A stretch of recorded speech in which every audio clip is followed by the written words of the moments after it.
Hi అండి viewers, నేను దొంతుకూర్తి లక్ష్మీదేవి గాయత్రీదేవి జ్యోతిష్యాలయం శృంగవరపుకోట విజయనగరం జిల్లా. ముందుగా ఈ విశ్వావసు నామ సంవత్సరంలో 11వ రాశి అయినటువంటి కుంభరాశి ఫలితాలు గోచారీత్యా ఏ విధంగా ఉన్నాయి అనేది తెలుసుకునే ముందు మహాగణాధిపతికి నమస్కరిస్తూ అదేవిధంగా నవగ్రహాలకి కూడా నమస్కారం చేసుకుంటూ ఈ వీడియోని ప్రారంభించడం జరుగుతుంది. శుక్లాంబరధరం విష్ణుం శశివర్ణం చతుర్భుజం ప్రసన్నవదనం ధ్యాయే సర్వవిఘ్నోపశాంతయే అగజానన పద్మార్కం గజానన మహన్నిశం అనేకదంతం భక్తానాం ఏకదంతముపాస్మహే. ఆదిత్యాయ సోమాయ మంగళాయ బుధాయ చ గురు శుక్ర శనిభ్యశ్చ రాహువే కేతువే నమః. ముందుగా ఈ కుంభరాశి ఫలితాలను చూసుకునే ముందు వీరికి ప్రస్తుతం ఏలినాటి శని జరుగుతూ ఉంది. అంటే శని 29/3/2025 శనివారం అమావాస్య నాడు మీనరాశిలోకి సంచారం చేస్తారు. అంటే కుంభరాశి నుంచి 2వ రాశిలోకి శని సంచారం ఉంటుంది. కాబట్టి శని గ్రహం తాలూకా అనుకూలత అనేది వీరికి ఉండదు. ఏలినాటి శని కాలం అంతా కూడా వీరికి గడ్డు కాలంగా చెప్పుకోవచ్చు. విపరీతమైన ఖర్చులు ఉంటాయి. ఇక గురువు సంబంధించినటువంటి విషయాలు చూసుకున్నట్లయితే గురువు ప్రస్తుతానికి వృషభంలో ఉన్నారు. అంటే కుంభరాశి నుంచి 4వ స్థానంలో ఉన్నారు. 4వ స్థానంలో పెద్దగా యోగాన్ని ఇవ్వలేరు, అయితే నష్టాన్ని చేకూర్చరు.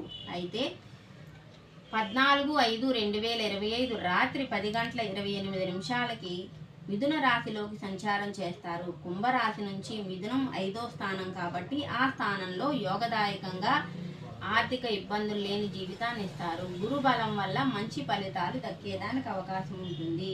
అయితే 19/10/2025 వరకు కూడా మిథున రాశిలో ఉన్నటువంటి గురుగ్రహము 5/12/2025 వరకు కర్కాటకంలోకి ప్రవేశిస్తారు. అప్పుడు షష్టమ స్థానం అవుతుంది. కుంభరాశి నుంచి కర్కాటకం 6వ స్థానం కాబట్టి ఆ 6వ స్థానంలో ఉన్నటువంటి గ్రహము మంచి ఫలితాలను ఇవ్వలేదు. అప్పుడు గురుగ్రహానికి పరిహారాలు చేసుకున్నట్లయితే 10వ నెల నుంచి 12వ నెల వరకు మంచి ఫలితాలు ఇచ్చి ఆర్థికంగా వృద్ధిలోకి రావడానికి అవకాశం ఉంటుంది.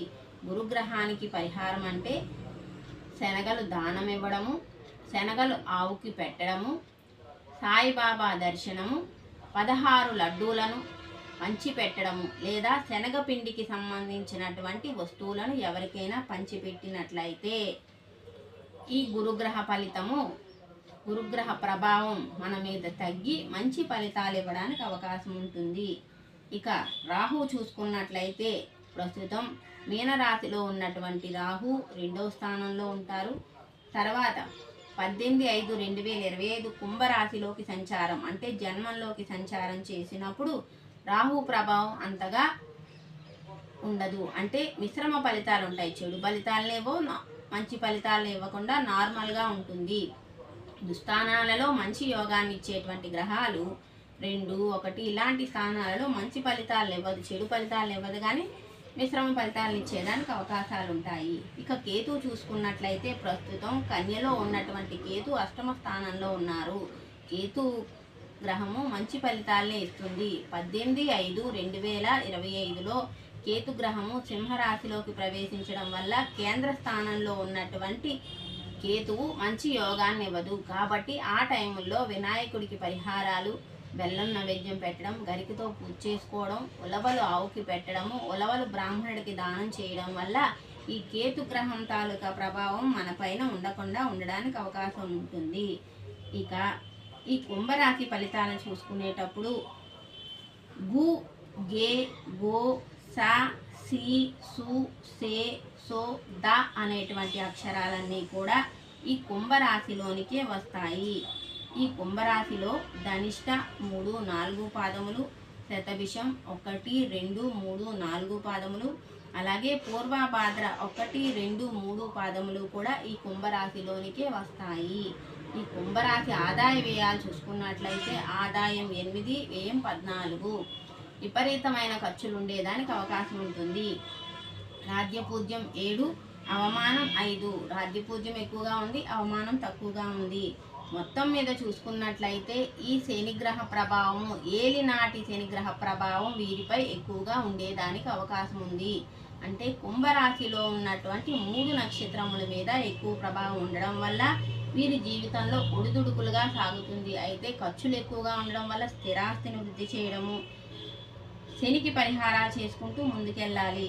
ఎందుకంటే వీరు శనిగ్రహ ప్రభావం వీరిపై తక్కువగా ఉండడం వల్ల శని మనకి యోగదాయకంగా ఉండాలి. కాబట్టి శనీశ్వరుడికి శని స్తోత్రం ప్రతినిత్యం పఠించడము, శనీశ్వరుని ఆలయానికి వెళ్ళి తైలాభిషేకం చేసుకోవడం, నువ్వుల నూనె దానంగా ఇవ్వడము, నువ్వులను దానంగా ఇవ్వడము, ఇలాంటివి చేసుకున్నట్లయితే శనిగ్రహం తాలూకా అనుగ్రహం మన పైన ఉండి శనిగ్రహం మనకి అనుకూలిస్తుంది.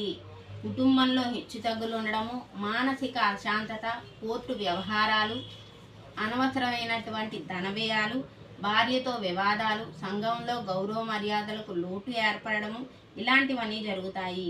ఉద్యోగస్తులకు చూసుకున్నట్లయితే స్వయం కృషితో పైకి రావడము, ఆర్థికంగా కొద్దిపాటి ఇబ్బందులున్నా వాటిని నెట్టుకోవడము, మనోధైర్యంతో పైకి వెళ్ళడము, ఉద్యోగస్తులకి మొత్తం మీద స్థిరాస్తిని కొనడము, సంతాన విషయంలో లాభదాయకంగా ఉండడము, గృహప్రవేశాలు చేయడం, ఇలాంటివి చేస్తూ ఉంటారు. ఈ ఉద్యోగస్తులు ఈ సంవత్సరంలో యోగదాయకంగానే ఉందని చెప్పుకోవచ్చు.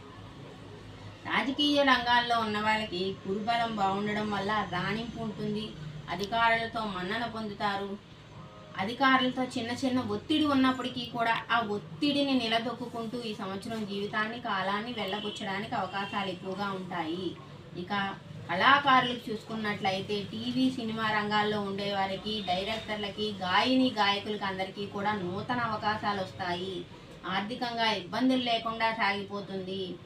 లబ్ధిదారులుగా అన్ని రంగాల్లోని కూడా ముందంచులో ఉంటారు. విరివిగా అవకాశాలు అనేవి దొరుకుతూ ఉంటాయి.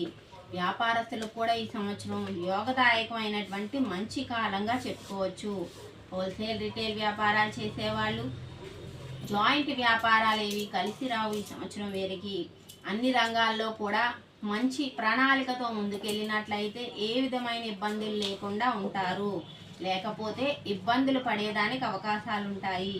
విద్యార్థులకు చూసుకున్నట్లయితే గురుబలం బాగుంది కాబట్టి మంచి మార్కులతో ఉత్తీర్ణత సాధించే అవకాశాలు ఉంటాయి. విద్యారంగంలో ఈ సంవత్సరం ఈ కుంభరాశిలో ఉన్నటువంటి వారందరూ కూడా మంచి ఫలితాలను సాధిస్తారు. వ్యవసాయదారులు చూసుకున్నట్లయితే అధిక దిగుబడి ఉంటుంది. ఎండు పంటలు కూడా మంచి యోగదాయకంగా ఉంటాయి.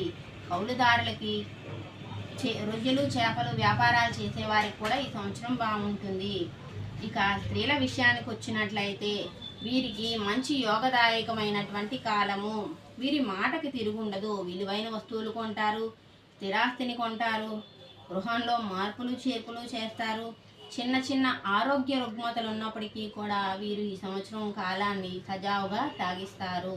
శనిగ్రహ ప్రభావానికి కొద్దిగా శనికి పూజలు చేసుకోవాల్సిన అవసరం ఎంతైనా ఉంది. ఈ సంవత్సరం వీరికి ఎక్కువ ఖర్చులు. ఈ వీడియో కనుక మీకు నచ్చినట్లయితే లైక్ చేయండి, షేర్ చేయండి, సబ్స్క్రైబ్ చేసుకోండి. ఇది నా 30వ వీడియో. సర్వే జనా సుఖినో భవంతు, సమస్త సన్మంగళాని భవంతు.